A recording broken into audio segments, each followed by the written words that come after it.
ಎಲ್ಲಾ ಗೃಹಲಕ್ಷ್ಮಿಯರಿಗೂ ಕೂಡ 4,000 ರೂಪಾಯಿ ಅಂದ್ರೆ 32, 33ನೇ ಕಂತು ಹಣ ಯಾವಾಗ ಜಮೆ ಆಗುತ್ತೆ? ಮತ್ತೆ ಈಗಾಗಲೇ ಹಣ ಕೆಲವರಿಗೆ ಜಮೆ ಆಗಿದೆ, 31ನೇ ಕಂತು ಹಣ ಮತ್ತೆ ಯಾರಿಗೆ ಹಣ ಬಂದಿಲ್ಲ ಮರುಪರಿಶೀಲನೆ ಅರ್ಜಿ ಮತ್ತೆ ದಾಖಲೆಗಳು ನಿಮ್ಮ ಮನೆ ಬಾಗಿಲಿಗೆ ಬರಲಿದ್ದಾವೆ. ಅರ್ಜಿ ನಮೂನೆ ನೀವು ತುಂಬಬೇಕಾಗುತ್ತೆ.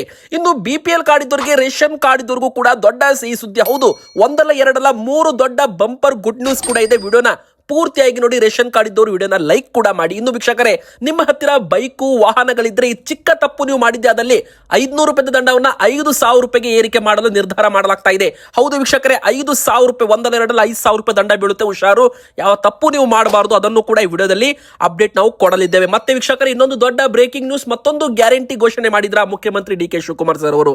ಹೌದು, PRC ವಿತರಣೆ ಬಗ್ಗೆ. ಹೌದು ವೀಕ್ಷಕರೇ, ಮನೆ ಬಾಗಿಲಿಗೆ ದಾಖಲೆಗಳನ್ನ ಕೊಡಲಿದ್ದಾರೆ. ಸೊ ವೀಕ್ಷಕರೇ, ಇಲ್ಲಿ ಪ್ರತಿಯೊಬ್ಬರು ಕೂಡ ಇದನ್ನ ಪಡ್ಕೋಬಹುದು. ಯಾರೆಲ್ಲ ವಿಡಿಯೋ ನೋಡ್ತಿದ್ದೀರಾ, ನೀವು ಕೂಡ ನಿಮ್ಮ ಮನೆ ಬಾಗಿಲಿಗೆ ಪಡ್ಕೋಬಹುದು. ಅದನ್ನ ಯಾವ ತರ ಪಡ್ಕೋಬೇಕು ವಿಡಿಯೋ ಪೂರ್ತಿಯಾಗಿ ನೋಡಿ. ಇನ್ನು ಪಿಂಚಣಿ ಹಣ, 18 ಲಕ್ಷ ಜನರ ಪಿಂಚಣಿ ಹಣ ಸ್ಥಗಿತವಾಗಿದೆ. ಆದ್ರೆ ಕೆಲವರಿಗೆ, ಅರ್ಹ ಫಲಾನುಭವಿಗಳಿಗೆ ಪಿಂಚಣಿ ಹಣ ಜಮೆ ಕೂಡ ಆಗಿದೆ ಎಂಬ ಅಪ್ಡೇಟ್ ಸಿಗ್ತಾ ಇದೆ. ಸೊ ನೀವು ಕೂಡ ಪಿಂಚಣಿದಾರರಾಗಿದ್ರೆ, ಸರ್ಕಾರದಿಂದ ಯಾವುದೇ ತರ ಪಿಂಚಣಿ ಪಡ್ಕೋತಾ ಇದ್ರೆ ಈ ವಿಡಿಯೋನ ಪೂರ್ತಿಯಾಗಿ ನೋಡಿ, ಎಲ್ಲ ಮಾಹಿತಿ ತಿಳಿದುಕೊಳ್ಳಿ ವೀಕ್ಷಕರೇ. ಇನ್ನು ಕೊನೆಯದಾಗಿ ನಾನು ನಿಮಗೆ ಬಂಗಾರ ಮತ್ತು ಬೆಳ್ಳಿ ಬೆಲೆ ಭಾರಿ ಒಂದು ಇಳಿಕೆ ಆಗಿದೆ. ಎಷ್ಟು ಇಳಿಕೆ ಆಗಿದೆ, ಏಕೆ ಇಳಿಕೆ ಆಗ್ತಾ ಇದೆ, ಈಗ ತಗೋಬೇಕಾ ಬೇಡವಾ, ನಿಮ್ಮ ಎಲ್ಲಾ ಪ್ರಶ್ನೆಗೂ ಕೂಡ ಉತ್ತರ ನಿಮಗೆ ವಿಡಿಯೋದಲ್ಲಿ ಸಿಗಲಿದೆ. ಸೊ ನೀವೇನ್ ಮಾಡ್ಬೇಕು ಅಂದ್ರೆ ವಿಡಿಯೋನ ಪೂರ್ತಿಯಾಗಿ ಕೊನೆ ತನಕ ನೋಡ್ತಾ ಇರಿ.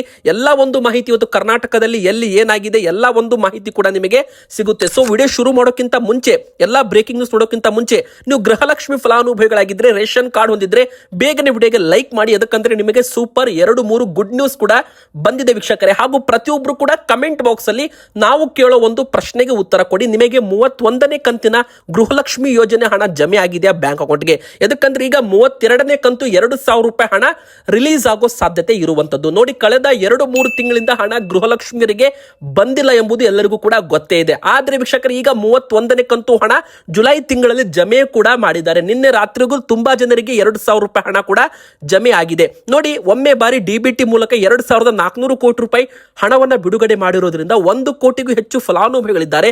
ಸೊ ಎಲ್ಲರ ಅಕೌಂಟ್ಗೂ ಕೂಡ ಹಣ ಒಂದೇ ಟೈಮ್ ಅಲ್ಲಿ ಬರೋದಿಲ್ಲ. ಕೆಲವೊಮ್ಮೆ ತಾಂತ್ರಿಕ ದೋಷಗಳು, ಬ್ಯಾಂಕಿಂಗ್ ಸರ್ವರ್ ಸಮಸ್ಯೆಯಿಂದಾಗಿ ಹಣ ಸ್ವಲ್ಪ ತಡವಾಗಿ ಬರುತ್ತೆ, ಅಥವಾ 3-4 ದಿನ ತಡವಾಗಿ ಬರುತ್ತೆ. ಈಗಾಗಲೇ ಪ್ರತಿಯೊಬ್ಬರಿಗೂ ಕೂಡ ನಿನ್ನೆ ರಾತ್ರಿವರೆಗೂ ಕೂಡ ಹಣ ಜಮೆ ಆಗಿದೆ. ಸೊ ವೀಕ್ಷಕರೇ, ನೀವು ಒಮ್ಮೆ ಬಾರಿ ನಿಮ್ಮ ಬ್ಯಾಂಕ್ ಅಕೌಂಟ್ ಚೆಕ್ ಮಾಡ್ಕೊಳ್ಳಿ. 2,000 ರೂಪಾಯಿ ನಿಮಗೆ ಹಣ ಜಮೆ ಆಗಿರ್ಬೋದು. ಆದ್ರೆ ಕೆಲವರಿಗೆ 30ನೇ ಕಂತು ಹಣ ಜಮೆ ಆಗಿದ್ದಿಲ್ಲ, ಅಂತವರಿಗೆ ಮತ್ತೆ 2,000 ರೂಪಾಯಿ ಹಣ ಜಮೆ ಆಗಿದೆ. ಅಂದ್ರೆ ಒಟ್ಟು 4,000 ರೂಪಾಯಿ, ಅಂದ್ರೆ 30, 31 2 ಕಂತು 2,000, ಹಾಗೆ 2 ಬಾರಿ ಹಣ ಕೂಡ ಜಮೆ ಆಗಿರ್ಬೋದು. ಒಮ್ಮೆ ಬಾರಿ ನಿಮ್ಮ ಬ್ಯಾಂಕ್ ಅಕೌಂಟ್ ಚೆಕ್ ಮಾಡ್ಕೊಳ್ಳಿ. ಅಂದ್ರೆ ಟೋಟಲ್ ಆಗಿ 31 ಕಂತು ಹಣ ಈಗಾಗಲೇ ಗೃಹಲಕ್ಷ್ಮಿಯರಿಗೆ ಬ್ಯಾಂಕ್ ಅಕೌಂಟ್ಗೆ ಜಮೆ ಮಾಡಿದ್ದಾರೆ. ಈಗ 32ನೇ ಕಂತು ಹಣ ಕೂಡ ಬಿಡುಗಡೆ ಆಗುವ ಎಲ್ಲ ಸಾಧ್ಯತೆಗಳು ಇರುವಂತದ್ದು. ಆಗಸ್ಟ್ ತಿಂಗಳ ಮೊದಲ ವಾರದಲ್ಲಿ ಮತ್ತೆ 1 ಕಂತು ಹಣ ಜಮಾ ಆಗುತ್ತೆ ಗೃಹಲಕ್ಷ್ಮಿಯರಿಗೆ. ಆದ್ರೆ ಅದರ 32ನೇ ಕಂತು ಹಣ ಬಿಡುಗಡೆ ಬಗ್ಗೆ ಯಾವುದೇ ರೀತಿ ಅಧಿಕೃತ ಅಪ್ಡೇಟ್ ಸರ್ಕಾರದಿಂದ ಇನ್ನೂ ಕೂಡ ಬಂದಿಲ್ಲ ವೀಕ್ಷಕರೇ. ಆದ್ರೆ ಪ್ರತಿ ಬಾರಿ ಕೂಡ ಇದೇ ತರ ಆಗಿರುವಂತದ್ದು. ಯಾಕಂದ್ರೆ ಪ್ರತಿ ಒಂದು ತಿಂಗಳು ಕೂಡ 1 ಕಂತು ಹಣ ಬಿಡುಗಡೆ ಮಾಡಬೇಕಿತ್ತು. ಆದ್ರೆ ಕಾರಣಾಂತರಗಳಿಂದ ಈ ಬಾರಿ 2 ತಿಂಗಳು ವಿಳಂಬವಾಗಿರುವಂತದ್ದು. ಸೊ ಬಾಕಿ ಇರೋ ಹಣವನ್ನ 2 ಬಾರಿ ಹಣವನ್ನ ಜಮೆ ಮಾಡೋದ್ರ ಮೂಲಕ ಕ್ಲಿಯರ್ ಮಾಡೋ ಚಾನ್ಸ್ ಇದೆ. ನೋಡಿ ವೀಕ್ಷಕರೇ, ಹೋದ ಬಾರಿನೂ ಕೂಡ ಇದೇ ಪ್ರಕಾರ ಆಗಿತ್ತು. ಮಾರ್ಚ್ ತಿಂಗಳಲ್ಲಿ ಜಮೆ ಆಗಿದ್ದಿಲ್ಲ, ಏಪ್ರಿಲ್ ತಿಂಗಳಲ್ಲಿ 2 ಬಾರಿ ಹಣವನ್ನ ಜಮೆ ಮಾಡಿದ್ರು. ಸೊ ವೀಕ್ಷಕರೇ, ಅದೇ ಪ್ರಕಾರ ಈ ಬಾರಿನೂ ಕೂಡ ಆಗೋ ಚಾನ್ಸ್ ಇರುವಂತದ್ದು. ಸೊ ತುಂಬಾ ಜನರಿಗೆ ಈಗ ಇನ್ನೊಂದು ಅಪ್ಡೇಟ್ ಏನಪ್ಪಾ ಅಂದ್ರೆ ಮರು ಅರ್ಜಿ ಪ್ರಕ್ರಿಯೆ, ಇದು ಮರು ಪರಿಶೀಲನೆ ಅಂತ ಕೂಡ ನೀವು ಕರಿಬಹುದು. ನೋಡಿ ವೀಕ್ಷಕರೇ, ನಿಮ್ಮ ಮನೆ ಬಾಗಿಲಿಗೆ ಮತ್ತೆ ಒಂದು ಅರ್ಜಿ ನಮೂನೆ ಕೂಡ ನಿಮ್ಮ ಕೈಗೆ ಕೊಡ್ತಾರೆ. ಅಂದ್ರೆ ಎಲ್ಲಾ ಗೃಹಲಕ್ಷ್ಮಿಯರ ಮನೆಗೆ ಗ್ಯಾರಂಟಿ ಯೋಜನೆ ಸಿಬ್ಬಂದಿಗಳಾಗಿರ್ಬೋದು, ಅಂಗನವಾಡಿ ಕಾರ್ಯಕರ್ತೆಯರಾಗಿರ್ಬೋದು ಬರಲಿದ್ದಾರೆ. ಒಂದು ಅರ್ಜಿ ನಮೂನೆ ಕೂಡ ನಿಮ್ಮ ಕೈಗೆ ಕೊಡ್ತಾರೆ. ಸೊ ಅದನ್ನ ನೀವು ತುಂಬಬೇಕು. ಇದಕ್ಕೋಸ್ಕರ ನೀವು ಎಲ್ಲ ದಾಖಲೆಗಳನ್ನ ರೆಡಿ ಇಟ್ಕೊಳ್ಳಿ. Aadhaar card, voter card, ration card, ಮತ್ತೆ ನಿಮ್ಮ ಒಂದು ಮೊಬೈಲ್ ಸಂಖ್ಯೆ, ನಿಮ್ಮ ಬ್ಯಾಂಕ್ ಪಾಸ್ಬುಕ್ ನಂಬರ್ ಎಲ್ಲ ಕೂಡ ರೆಡಿ ಇಟ್ಕೊಳ್ಳಿ. ಯಾಕಂದ್ರೆ ಗೃಹಲಕ್ಷ್ಮಿ ಯೋಜನೆ ನೇರವಾಗಿ ಬ್ಯಾಂಕ್ ಅಕೌಂಟ್ಗೆ ಹಣ ಜಮೆ ಆಗುತ್ತೆ. ಆದ್ರೆ ಇಲ್ಲಿ ಇಂಪಾರ್ಟೆಂಟ್ ಏನಪ್ಪಾ ಅಂದ್ರೆ ಬಯೋಮೆಟ್ರಿಕ್ ಮತ್ತು ಮುಖ ಚೇಹರೆ ಫೇಸ್ ಅಥೆಂಟಿಕೇಶನ್ ಕೂಡ ಈ ಬಾರಿ ಕಡ್ಡಾಯ ಮಾಡಲಿದ್ದಾರೆ. ಸರ್ಕಾರ ಯಾವಾಗ ಅಧಿಕೃತವಾಗಿ ಬಯೋಮೆಟ್ರಿಕ್ ಸಿಸ್ಟಮ್ ಅನ್ನ ಲಾಂಚ್ ಮಾಡ್ತಾರೆ, ಅವಾಗ ಪ್ರತಿಯೊಬ್ರು ಕೂಡ ಗೃಹಲಕ್ಷ್ಮಿಯವರು ಅದನ್ನ ಮಾಡಿಸಬೇಕು. ಅಂದ್ರೆ ಪ್ರತಿಯೊಬ್ರು ಬಯೋಮೆಟ್ರಿಕ್ ಕೊಡಬೇಕಾಗುತ್ತೆ. ಒಂದು ವೇಳೆ ಯಾರು ಕೊಡೋದಿಲ್ಲ ಅಂತವರಿಗೆ ಹಣ ಬಂದ್ ಆಗೋ ಚಾನ್ಸ್ ಇರುತ್ತೆ. ಆದ್ರೆ ಅಧಿಕೃತವಾಗಿ ಸದ್ಯಕ್ಕೆ ಸರ್ಕಾರವೇ ಘೋಷಣೆ ಮಾಡಿದ ಬಳಿಕ ನೀವು ಹೋಗಬೇಕು. ಈಗಲೇ ಯಾರು ಕೂಡ ಆನ್ಲೈನ್ ಸೆಂಟರ್ಗಳಿಗೆ, ಸೈಬರ್ ಕೇಂದ್ರಗಳಿಗೆ ಹೋಗಬೇಡಿ. ಇನ್ನೂ ಕೂಡ ಆನ್ಲೈನ್ ಪೋರ್ಟಲ್ ಪ್ರಾರಂಭವಾಗಿಲ್ಲ. ಅಂದ್ರೆ ಯಾವಾಗ ಪ್ರಾರಂಭವಾಗುತ್ತೆ ಸ್ವಲ್ಪ ಕಾದು ನೋಡಬೇಕಾಗುತ್ತೆ. ಯಾಕಂದ್ರೆ ಈ ತಿಂಗಳು ಕೊನೆಯ ವರ್ಷದೊಳಗೆ ಆಗೋ ಚಾನ್ಸ್ ಇದೆ. ಯಾವಾಗ ಮರು ಅರ್ಜಿ ಪ್ರಕ್ರಿಯೆ ಪ್ರಾರಂಭವಾಗುತ್ತೆ, ಅವಾಗ ನೀವು ಹಾಕಬೇಕಾಗುತ್ತೆ ಮರು ಅರ್ಜಿ. ಈಗ ಸದ್ಯಕ್ಕೆ ಅಂತೂ ಯಾರು ಕೂಡ ಚಿಂತೆ ಪಡಬೇಡಿ. ಸದ್ಯಕ್ಕೆ ನಿಮ್ಮ ಬ್ಯಾಂಕ್ ಅಕೌಂಟ್ಗೆ ಆಧಾರ್ ಸೀಡಿಂಗ್ ಆಗಿದೆಯೋ ಇಲ್ವೋ, ಮತ್ತೆ NPCI ಮ್ಯಾಪಿಂಗ್ ಆಗಿದೆಯೋ ಅಷ್ಟು ಚೆಕ್ ಮಾಡ್ಕೊಳ್ಳಿ. ಇನ್ನು ಒಂದು ರೇಷನ್ ಕಾರ್ಡ್ ಅಲ್ಲಿ ಒಂದು ಯಜಮಾನಿಗೆ ಮಾತ್ರ, ಒಂದು ಮನೆಗೆ ಒಂದು ಅಕೌಂಟ್ ಮಾತ್ರ ಅಂತಾನು ಕೂಡ ಹೇಳಲಾಗಿದೆ. ಮತ್ತೆ ಯಾರದ್ದು ಮೊಬೈಲ್ ನಂಬರ್ ಕೊಟ್ಟರು ಕೂಡ ನಡೆಯೋದಿಲ್ಲ. ಗೃಹಲಕ್ಷ್ಮಿಯರ ಮೊಬೈಲ್ ಸಂಖ್ಯೆನೇ ಗೃಹಲಕ್ಷ್ಮಿ ಬ್ಯಾಂಕ್ ಅಕೌಂಟ್ಗೆ ಲಿಂಕ್ ಆಗಿರಬೇಕು, ಅದು ಕೂಡ ಕಡ್ಡಾಯ ಮಾಡಿದ್ದಾರೆ. ಸೊ ಇದು ನಿಮಗೆ ಗೊತ್ತಿರಲಿ. ಇನ್ನು ಎರಡನೇದಾಗಿ ರೇಷನ್ ಕಾರ್ಡ್ ಇದ್ದವರಿಗೆ ಒಟ್ಟು 3 ದೊಡ್ಡ ಅಪ್ಡೇಟ್ ಏನಪ್ಪಾ ಅಂದ್ರೆ, ಮೊದಲನೇ ದೊಡ್ಡ ಬ್ರೇಕಿಂಗ್ ನ್ಯೂಸ್ ಈ ಸುದ್ದಿ ಏನಂದ್ರೆ, ಇನ್ಮುಂದೆ ಕರ್ನಾಟಕ ರಾಜ್ಯದಂತ ಎಲ್ಲಾ ಪಡಿತರ ಅಂಗಡಿಗಳು ಅಂದ್ರೆ ನ್ಯಾಯಬೆಲೆ ಅಂಗಡಿಗಳು ಬೆಳಿಗ್ಗೆ 6 ಗಂಟೆಯಿಂದ ರಾತ್ರಿ 10 ಗಂಟೆವರೆಗೂ ಓಪನ್ ಇಡುವಂತೆ ಈಗಾಗಲೇ ಹೊಸ ಟೈಮ್ ಟೇಬಲ್ ಅನ್ನ ಈಗಾಗಲೇ ನ್ಯಾಯಬೆಲೆ ಅಂಗಡಿಗಳಿಗೆ ಕೊಡಲಾಗಿದೆ ವೀಕ್ಷಕರೇ. ಹೀಗಾಗಿ ಎಲ್ಲ ನ್ಯಾಯಬೆಲೆ ಅಂಗಡಿಗಳು ಇನ್ಮುಂದೆ ಬೆಳಿಗ್ಗೆ 6 ಗಂಟೆಯಿಂದ ರಾತ್ರಿ 10 ಗಂಟೆವರೆಗೂ ಕಡ್ಡಾಯವಾಗಿ ತೆರೆಯಬೇಕಿದ್ದು, ಪಡಿತರ ವಿತರಣೆ ಮೂಲಕ ಫಲಾನುಭವಿಗಳಿಗೆ ಆಹಾರ ಧಾನ್ಯ ತಲುಪುವಲ್ಲಿ ಯಾವುದೇ ಅಡಚಣೆ ಉಂಟಾಗದಂತೆ ನೋಡಿಕೊಳ್ಳುವಂತೆ ಹೊಸ ನಿರ್ದೇಶನ ನೀಡಲಾಗಿದೆ. ಇದು ಒಂದು ಗುಡ್ ನ್ಯೂಸ್ ಅಂತಾನೆ ಹೇಳ್ಬಹುದು. ಇನ್ನು ಎರಡನೇದು ಗುಡ್ ನ್ಯೂಸ್ ಏನಪ್ಪಾ ಅಂದ್ರೆ, PDS ಸಿಸ್ಟಮ್ ಕೂಡ ಜಾರಿಗೆ ಬರ್ತಾ ಇದೆ. PDS ಅಂದ್ರೆ ಏನು? ಸ್ಮಾರ್ಟ್ PDS ನೋಡಿ, ಪಬ್ಲಿಕ್ ಡಿಸ್ಟ್ರಿಬ್ಯೂಷನ್ ಸಿಸ್ಟಮ್ ಅನ್ನ ಸ್ಮಾರ್ಟ್ ಅಂದ್ರೆ ಎಲ್ಲಾ ಒಂದು ಟೆಕ್ನಾಲಜಿಯನ್ನ ಬಳಸಿಬಿಟ್ಟು ಎಷ್ಟು ದಾಸ್ತಾನು ಗೋಡನಿಂದ ಅಂಗಡಿಗಳಿಗೆ ಹೋಗಿದೆ, ಅಂಗಡಿಯಿಂದ ಎಷ್ಟು ಪಡಿತರ ಹಂಚಿಕೆ ಆಗಿದೆ, ಎಲ್ಲ ಕೂಡ ಟ್ರ್ಯಾಕ್ ಅಂಡ್ ಟ್ರೇಸ್ ಮಾಡುವಂತ ಒಂದು ಹೊಸ ಅದ್ಭುತ ತಂತ್ರಜ್ಞಾನ ಅಂತಾನೆ ಹೇಳ್ಬಹುದು. ಇದನ್ನ ಬಳಸಿ ಸರ್ಕಾರ ಸ್ಮಾರ್ಟ್ PDS ಅನ್ನ ಒಂದು ನ್ಯಾಯಬೆಲೆ ಅಂಗಡಿಗಳಲ್ಲಿ ಬಳಸೋದ್ರ ಮೂಲಕ ಎಲ್ಲರಿಗೂ ಕೂಡ ಕರೆಕ್ಟ್ ಆಗಿ ತೂಕದಲ್ಲಿ ಅನ್ನಭಾಗ್ಯ ಅಕ್ಕಿಗಳನ್ನ ಸಿಗುವಂತೆ ಮಾಡೋದು, ಇದು ಸ್ಮಾರ್ಟ್ PDS ಅಂತ ಹೇಳ್ಬೋದು. ಇನ್ನು ಮೂರನೇದು ಗುಡ್ ನ್ಯೂಸ್ ಏನಪ್ಪಾ ಅಂದ್ರೆ, ಎಲ್ಲ ಒಂದು ರೇಷನ್ ಕಾರ್ಡ್ ಗ್ರಾಹಕರಿಗೂ ಕೂಡ ಅಕ್ಕಿ ಜೊತೆಗೆ ಅಡುಗೆ ಎಣ್ಣೆ, ಉಪ್ಪು, ಸಕ್ಕರೆ, ತೊಗರಿಬೇಳೆ ಈ 4 ಆಹಾರ ಸಾಮಗ್ರಿ ಒಳಗೊಂಡ ಇಂದಿರಾ ಫುಡ್ ಕಿಟ್ ಏನಿದೆ ಅದು ಮುಂದಿನ ಬರೋ ದಿನಗಳಲ್ಲಿ ವಿತರಣೆ ಆಗೋ ಚಾನ್ಸ್ ಇದೆ. ಅಂದ್ರೆ ನೋಡಿ, ಸದ್ಯಕ್ಕೆ ಈ ತಿಂಗಳು ಆ ತಿಂಗಳು ಅಂತ ಹೇಳಕ್ ಬರಲ್ಲ. ಯಾಕಂದ್ರೆ ಅಧಿಕೃತವಾಗಿ ಇದೇ ತಿಂಗಳು ಕೊಡ್ತೀವಂತ ಸರ್ಕಾರದಿಂದ ಅಪ್ಡೇಟ್ ಇಲ್ಲ. ಸದ್ಯಕ್ಕೆ ಅನರ್ಹ BPL ಕಾರ್ಡುಗಳನ್ನ ರದ್ದು ಮಾಡೋ ಪ್ರಕ್ರಿಯೆ ಕೂಡ ನಡೀತಾ ಇದೆ.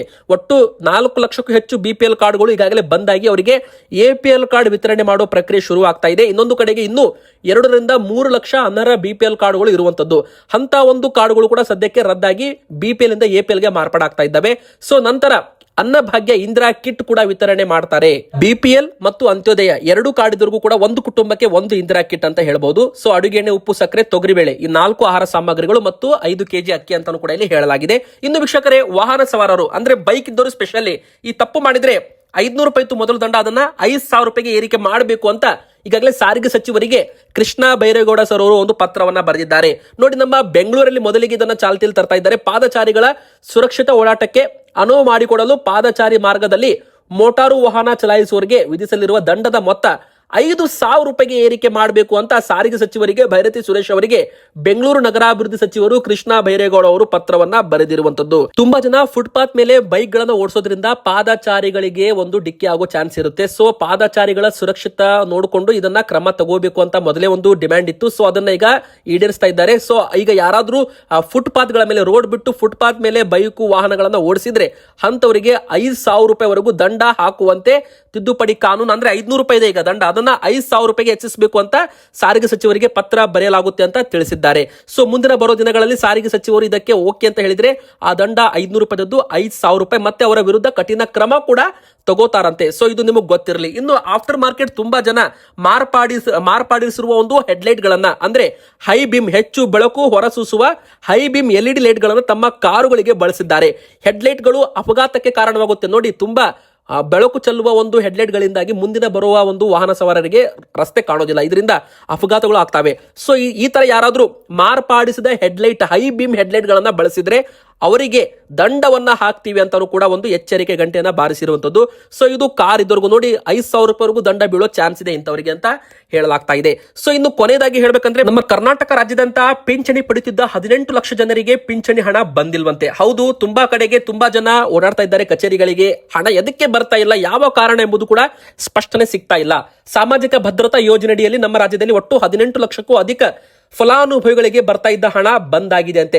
ಸೊ ಯಾವ ಕಾರಣಕ್ಕಾಗಿ ಹಣ ಬಂದಾಗಿದೆ ಅದು ಇನ್ನೂ ಕೂಡ ಮಾಹಿತಿ ಸ್ಪಷ್ಟವಾಗಿ ಸಿಕ್ಕಿಲ್ಲ ವೀಕ್ಷಕರೇ. ಕೆಲವರು ನಕಲಿ ದಾಖಲೆ ಕೊಟ್ಟು ವಯಸ್ಸಾದ ಪ್ರಮಾಣ ಪತ್ರ ಪಡ್ಕೊಂಡು ಈ ಒಂದು ಯೋಜನೆಯಲ್ಲಿ ಜಾಯ್ನ್ ಆಗಿದ್ದಾರೆ, ಅಂತವರನ್ನು ಕೂಡ ಯೋಜನೆಯಿಂದ ತೆಗೆದು ಹಾಕಲಾಗ್ತಾ ಇದೆ. ಇನ್ನು ತುಂಬಾ ಜನ ಈ ಒಂದು ಯೋಜನೆಗಳ ದುರುಪಯೋಗ ಪಡ್ಕೊಂಡಿದ್ದಾರೆ, ಶ್ರೀಮಂತರು ಕೂಡ ಈ ಯೋಜನೆಯಲ್ಲಿರೋದು ಪತ್ತೆಯಾಗಿದೆ.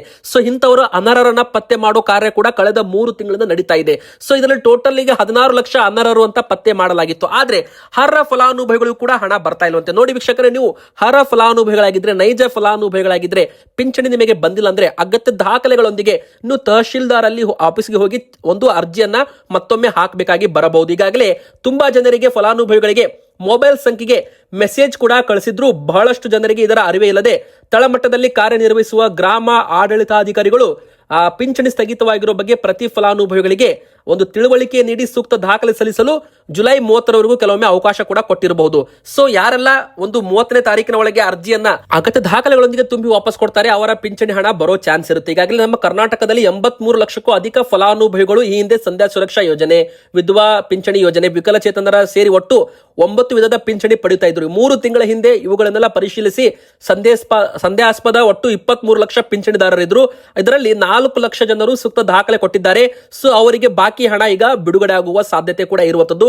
ಇನ್ನುಳಿದ 18 ಲಕ್ಷಕ್ಕೂ ಹೆಚ್ಚು ಪಿಂಚಣಿಗೆ ಹಣಕ್ಕೆ ಸದ್ಯಕ್ಕೆ ಬ್ರೇಕ್ ಹಾಕಲಾಗಿದೆ. ಸೊ ಮುಂದಿನ ಬರೋ ದಿನ ಅವರು ಕೂಡ ಅರ್ಜಿ ಹಾಕಿದ್ರೆ ಮತ್ತೊಮ್ಮೆ ಪರಿಶೀಲನೆ ಮಾಡಿ ಅವರ ಅಕೌಂಟ್ಗೆ ಹಣ ಹಾಕೋ ಚಾನ್ಸ್ ಇರುತ್ತೆ. ಇನ್ನು ವೀಕ್ಷಕರೇ, ಮತ್ತೊಂದು ಗ್ಯಾರಂಟಿ ಘೋಷಣೆ ಮಾಡಿದ್ರ ಮುಖ್ಯಮಂತ್ರಿ ಡಿ ಕೆ ಶಿವಕುಮಾರ್ ಸರ್ ಅವರು. ಶಾಶ್ವತ ನಿವಾಸ ಪ್ರಮಾಣ ಪತ್ರ ಮತ್ತೆ ಜಾತಿ ಆದಾಯ ಪ್ರಮಾಣ ಪತ್ರ ಮನೆ ಬಾಗಿಲಿಗೆ ವಿತರಣೆ ಮಾಡಲಾಗುತ್ತೆ. ನೋಡಿ, ಈಗಾಗಲೇ ಒಂದು ಟ್ವೀಟ್ ಕೂಡ ಮುಖ್ಯಮಂತ್ರಿಗಳು ಮಾಡಿರುವಂತದ್ದು ತಮ್ಮ ಎಕ್ಸ್ ಖಾತೆಯಲ್ಲಿ. ನೀವು ಕೂಡ ಸ್ಕ್ರೀನ್ ಮೇಲೆ ನೋಡ್ತಿರಬಹುದು. ಜಾತಿ ಮತ್ತು ನಿವಾಸಿ ಪ್ರಮಾಣ ಪತ್ರ 4,85,00,000 ಜನರಿಗೆ ಉಚಿತವಾಗಿ ಮನೆ ಬಾಗಿಲಿಗೆ ಕೊಡ್ತೀವಿ. ಕರ್ನಾಟಕ ರಾಜ್ಯದಲ್ಲಿ 10 ವರ್ಷಗಳ ಕಾಲ ಸಾಮಾನ್ಯ ನಿವಾಸಿ ಆಗಿರಬೇಕು ಅಂತಾನು ಕೂಡ ರೂಲ್ಸ್ ಇದೆ. ಯಾರೆಲ್ಲ ಬೇರೆ ರಾಜ್ಯದಲ್ಲಿ ಈಗಾಗಲೇ PRC ಪಡ್ಕೊಂಡಿರ್ತಾರೆ ಅವರಿಗೆ ಕರ್ನಾಟಕದ PRC ಸಿಗೋದಿಲ್ಲ. 4,85,00,000 ಜನರಿಗೆ ಮನೆ ಬಾಗಿಲಿಗೆ ದಾಖಲೆಗಳ ವಿತರಣೆ ಮಾಡಲಾಗುತ್ತೆ. ಇದು ಮತ್ತೊಂದು ಗ್ಯಾರಂಟಿ ಅಂತಾನು ಕೂಡ ಹೇಳಬಹುದು ವೀಕ್ಷಕರೇ. ಇನ್ನು ಬಂಗಾರ ಮತ್ತು ಬೆಳ್ಳಿ ಬೆಲೆಯಲ್ಲಿ ಭಾರಿ ಒಂದು ಇಳಿಕೆ ಆಗ್ತಾ ಇದೆ. ಹೌದು, ಒಂದೇ ದಿನ ದಿಢೀರ್ ಅಂತ ಕುಸಿತ ಕಂಡಿದೆ ಚಿನ್ನ ಮತ್ತು ಬೆಳ್ಳಿ ಬೆಲೆಗಳು. ನೋಡಿ, ಒಟ್ಟು ಬೆಳ್ಳಿ ಹೇಳೋದಾದ್ರೆ ಒಂದೇ ದಿನ 8,000 ರೂಪಾಯಿಯಷ್ಟು ಕುಸಿತವಾಗಿದೆ. 2,26,000 ರೂಪಾಯಿ ಇತ್ತು ಬೆಳಿಗ್ಗೆ. ರಾತ್ರಿ ಹೊತ್ತಿಗೆ 2,19,000 ರೂಪಾಯಿಗೆ MCX ಅಲ್ಲಿ ದೊಡ್ಡ ಮಟ್ಟದಲ್ಲಿ 6,000 ರಿಂದ 7,000 ರೂಪಾಯಿ ಕುಸಿತ ಕಂಡಿರುವಂತದ್ದು. ಇನ್ನು ಬಂಗಾರ 1,45,000 ರೂಪಾಯಿ ಇತ್ತು. ರಾತ್ರಿ ಅಷ್ಟಿಗೆ 1,42,000 ರೂಪಾಯಿಗೆ ಬಂದು ಟ್ರೇಡ್ ಆಗಿದೆ. ಅಂದ್ರೆ ಬರೋಬ್ಬರಿ 3,000 ರೂಪಾಯಿಯಷ್ಟು ಬಂಗಾರದ ಬೆಲೆಯಲ್ಲೂ ಕೂಡ ಭಾರಿ ಒಂದು ಇಳಿಕೆ ಕಂಡು ಬಂದಿದೆ ವೀಕ್ಷಕರೇ MCX ಅಲ್ಲಿ, ಮಲ್ಟಿ ಕಮೋಡಿಟಿ ಎಕ್ಸ್ಚೇಂಜ್ ಆನ್ಲೈನ್ ನಲ್ಲಿ. ನೋಡಿ, ಈ ಪ್ರಕಾರ ಮಾರ್ಕೆಟ್ ಅಲ್ಲೂ ಕೂಡ ನಾಳೆ ಬೆಲೆ ಇಳಿಕೆ ಆಗುವ, ಅಂದ್ರೆ ಇವತ್ತು ಸಂಜೆಯಿಂದ ಬೆಲೆ ಇಳಿಕೆ ಆಗುವ ಸಾಧ್ಯತೆ ಇರುವಂತದ್ದು. ಸೊ ವೀಕ್ಷಕರೇ, ಯಾರೆಲ್ಲ ಬಂಗಾರ ಬೆಳ್ಳಿ ಖರೀದಿ ಮಾಡಬೇಕಾ ಬೇಡ ಅಂತ ಪ್ಲಾನ್ ಮಾಡ್ತಿರ್ತೀರಾ, ಒಮ್ಮೆ ಬಾರಿ ನೀವು ಕೂಡ ಮಾರ್ಕೆಟ್ ಅನ್ನ ಚೆಕ್ ಮಾಡಿ. ನಿಮಗೆ ಸ್ವಲ್ಪ ತಗೊಳ್ಳದಿದ್ರೆ ಈಗ ನೀವು ತಗೋಬಹುದು. ಸದ್ಯಕ್ಕೆ ಬೆಲೆಯಲ್ಲಿ ಸ್ವಲ್ಪ ಇಳಿಕೆ ಕಾಣ್ತಾ ಇದೆ. ಕಚ್ಚಾ ತೈಲ ಬೆಲೆ ಏರಿಕೆ ಆಗ್ತಾ ಇದೆ. ಅಮೆರಿಕ ಇರಾನ್ ಯುದ್ಧ ಮತ್ತೆ ಜಾಸ್ತಿ ಆಗ್ತಾ ಇದೆ, ಮತ್ತೆ ಹೊಡೆದಾಟ ಶುರು ಆಗ್ತಾ ಇದೆ. ಸೊ ಒಂದು ಯುದ್ಧದ ಕಾರಣ ಕಚ್ಚಾ ತೈಲ ಬೆಲೆ ಏರಿಕೆ ಆಗ್ತಾ ಇದೆ. ಸೊ ಈ ಒಂದು ಬಂಗಾರ ಬೆಳ್ಳಿಯಲ್ಲಿ ಹೂಡಿಕೆ ಮಾಡೋರ ಸಂಖ್ಯೆ ಕಡಿಮೆ ಆಗಿದೆ. American dollar ಬಲವಾಗಿದೆ. ಸೊ ಬಂಗಾರ ಬೆಳ್ಳಿ ಇಳಿಕೆಗೆ ಕಾರಣ ಅಂತ ಹೇಳ್ಬೋದು. ಮುಂದಿನ ಬರೋ ದಿನ ಮತ್ತಷ್ಟು ಇಳಿಕೆ ಆಗುವ ಸಾಧ್ಯತೆಗಳು ಇದೆ.